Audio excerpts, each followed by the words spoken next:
What is up, guys? It's your boy. How the heck are those light motes? I'm standing in the dark.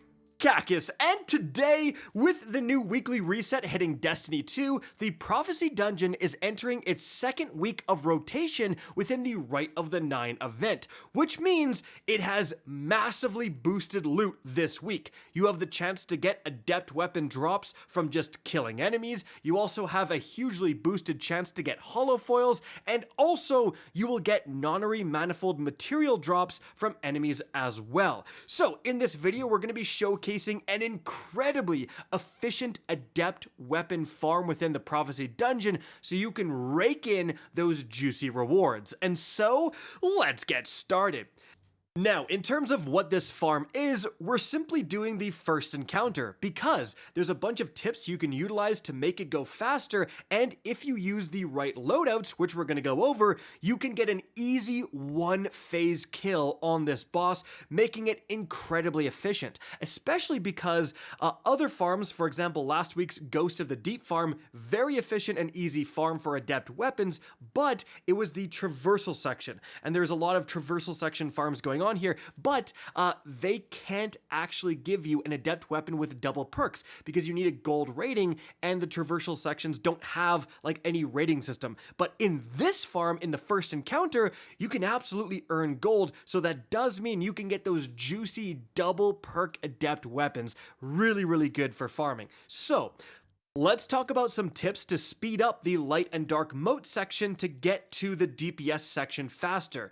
In eons past, when this dungeon first came out, what you could do is, once you get, for example, a light buff with all the light modes, you could go and hover above, like kind of in the middle of both of the platforms you needed to activate, and activate it high in the air, and it would get both of them at the same time.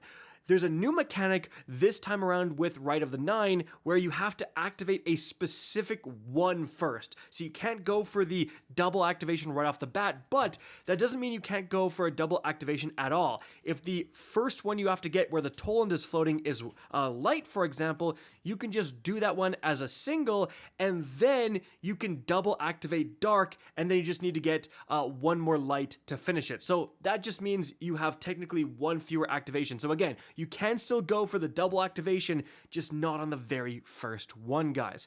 Additionally, there's a lot of ads and a lot of knights, and especially on Ultimatum difficulty, they're gonna hit very hard.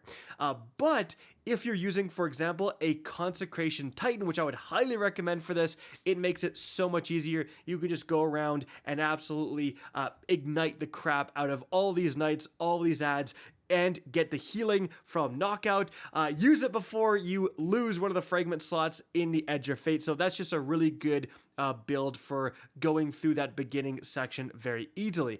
Also, any sort of weaponry that has a heal clip is going to be so good. For example, the Aberrant Action I ended up using just for ad clearing, kills the knights pretty fast, and again, that heal clip is so darn useful for, I mean, obviously keeping you alive.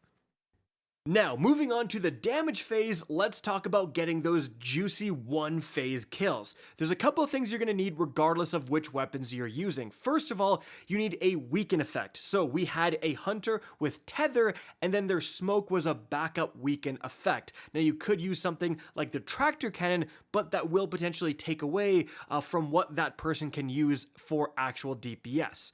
Now, on top of that, you're going to need some sort of buff, a Radiant effect, and so we did have a Warlock just with a well, right? There are going to be ads additionally spawning during this damage phase, as you can see in the background gameplay. So standing in the well, not only to get that increase of damage, but also to get that survivability is going to matter. Like, if you don't have it, it can be a little tricky. You will be shot in the back by these additional ads. Now, in terms of what you should actually use for DPS, so, first off, we have swords. We got a lot of one phases with swords. Now, specifically, the roll I was using was the Fallen Guillotine mega damage roll of Whirlwind Blade plus Vorpal Weapon, so just damage on damage. Now, you do not need this roll. There is a lot of really good high DPS sword god rolls out there. Just remember to use as many weapon surges as you can that match the element of your main DPS weapon, obviously. But again, again, swords were fantastic as long as we were in the well, and also especially with that tether, you're actually able to hit some damage through the shield. Now, once the tether kind of goes away and stuff, you might need to move around the boss, but still, it was capable of getting pretty easy one-phase kills. Everyone's able to, put a sword on, and then you can have your special weapon and your primary weapon for ad clearing, especially really good special weapons. For example, I really liked using the Choir of One for the rest of the encounter. Just absolutely melts the ads, melts the knights, and helps me do that first encounter faster, and it doesn't interfere with my legendary sword at all.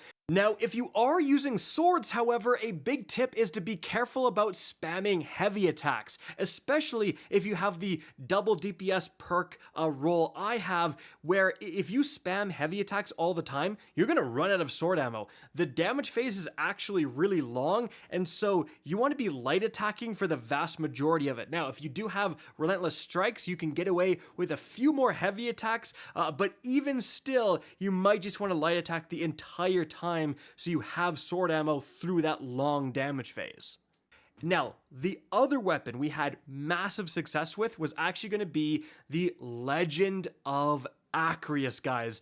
This thing absolutely cranks. In fact, I think it does better damage, more consistent damage than swords, with one caveat being that you might run out of ammo. In fact, in the background gameplay, you're going to see we absolutely did run out of ammo. Now, unfortunately, we only had 2 people using Legend of Acreus. The other guy has apparently been getting real lazy with his Spoils of Conquest, but regardless, trust me guys, did a lot of all swords DPS phases, and Legend was chunking off the rip way faster. We get the boss down faster compared to swords, and then we'd kind of run out of ammo, and it would be a little bit of a problem, but it was only a problem at the very end. And again, with all 3 people using Legend of Acreus, you might just be able to kill the boss without needing to switch to something else. But having a little bit of a backup DPS super, so again, if you are on a Titan, Glacial Quake, something like that, just to use, or a special weapon that can do a little bit of DPS in case you do run out of ammo with the Legend of Acreus, that's a good idea. But you're going to get the boss so unbelievably low with the Legend that it almost doesn't matter what you use to finish him off. Now, there is a trick. There is an absolute trick to using the Legend of Acreus, and that is, if you have the Catalyst, it has Trench Barrel, and you absolutely want this in terms of DPS. It does way, way, way more damage. But remember, you get 1 melee, and then you get 3 shots of Trench Barrel. So you need to shoot those 3 shots, melee again to reapply Trench Barrel, shoot the next 3 shots. At that point, you're out of ammo. Then get the melee, and at this point, you go reload, shoot, reload, shoot, reload, shoot, get the melee, and do the reload shoot 3 more times. So it's every 3 shots you reapply that Trench Barrel. Just make sure you're doing that. But regardless of what weapons you're using to DPS, what can really derail your one phase is the random Vex enemies that will put an immune shield over the boss. So again, something like the Choir of One, something that you can really quickly swap to, nuke that Vex, and then go back to DPS. That's going to be the play. And maybe have someone designated to that role. Whenever the boss becomes immune, you have someone that stops using their DPS weapon, goes and kills that Vex as quickly as possible so you can get back to it, right? Usually that can happen a couple times, and if you kill the Vex pretty quickly, you can still get the one phase pretty easily. But if it's a situation where there's a Vex that's shielded by another Vex who's shielding the boss and stuff like that, then it can get a little tricky, and that can definitely derail some DPS phases. But overall, once you can get that one phase down, it becomes, again, an incredibly efficient way to farm these Rite of the Nine Prophecy weapons, guys. So, that's it for the video. Hope you enjoyed and found this informative. If you did, please remember to help me out by simply rating and especially sharing this video. If you guys want to see more Destiny 2 content similar to this, don't be afraid to slap that subscribe button. If you want to get in touch with me and keep up to date with the latest channel activity, the best way is to follow me on Twitter at RickCacus, that is linked in the description down below. Again, I hope you enjoyed the video, and as always, have a good day.